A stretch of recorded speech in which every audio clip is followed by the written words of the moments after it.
of all, we're going to stretch our flexor. So what she's going to do is she's going to lunge forward. Okay, actually let's go sideways so they can see.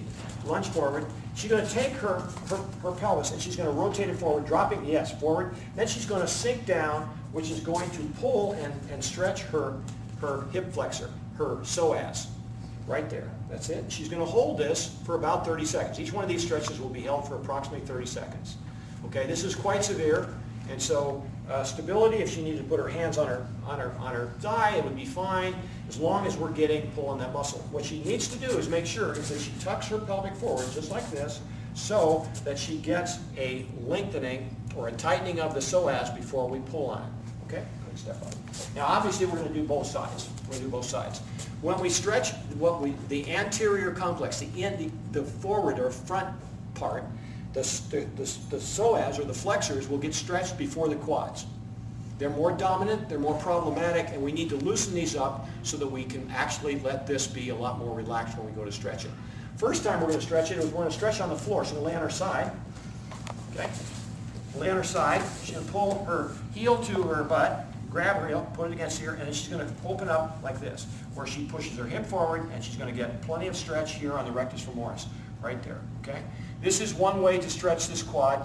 It's not as, I don't think, as aggressive as I'd like it to be, but this will work for people who have some flexibility problems and are unable to do the next one on the ball. So she will go ahead and do that. If you stop for a second, let me grab the ball.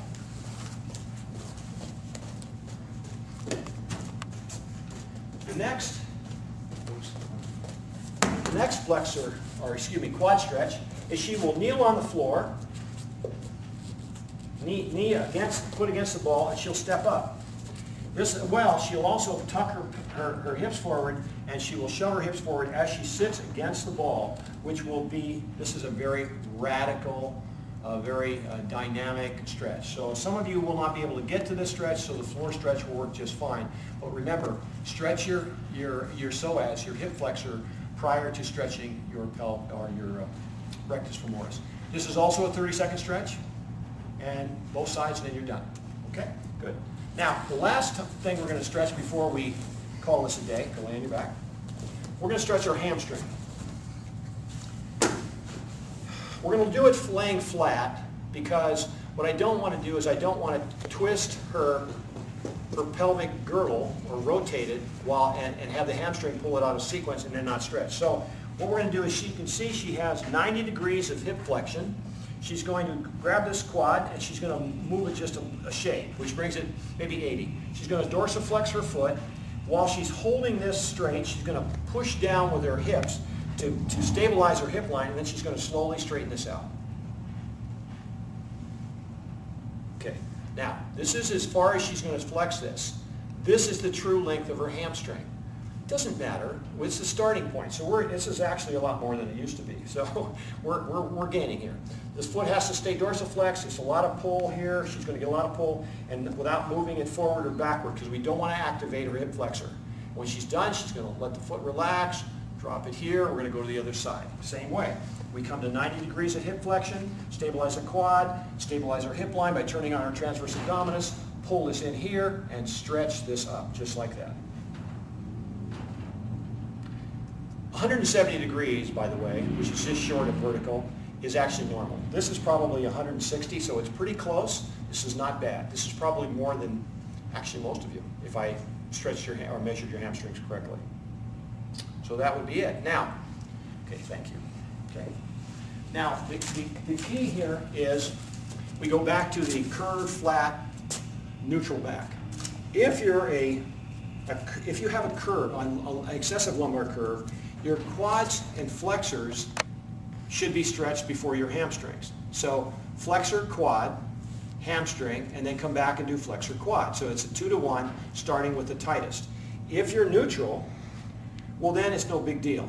Start with the front, because the flexor is always problematic. Stretch the flexor, the quad, and the hamstring, and walk away.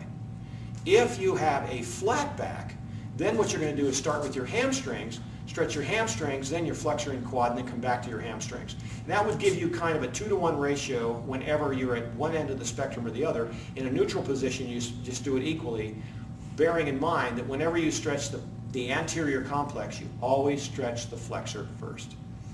And that would actually bring you at the end of your workout. You'd be finished at the end of your workout, and then the next stretch you would do, because you need to stretch more, but the next stretch will be done before you sleep that night. I suggest you take 30 to 45 minutes, go a complete stretch out. When you're relaxed, do it after a hot bath or shower, so your body's very calmed down, your central nervous system is relaxed, and go through a complete stretching workout. What I will do is I will also send you I'll email you a stretching program that will give you levels 1 through 6 that will allow you to look at a very progressive stretching regimen that has to do with flexibility. Remember, flexibility is not just stretching a muscle. Flexibility is a combination between the joints moving, which is mobility, the muscles doing flexibility, or stretchability would equal flexibility. So that's it. So thank you very much.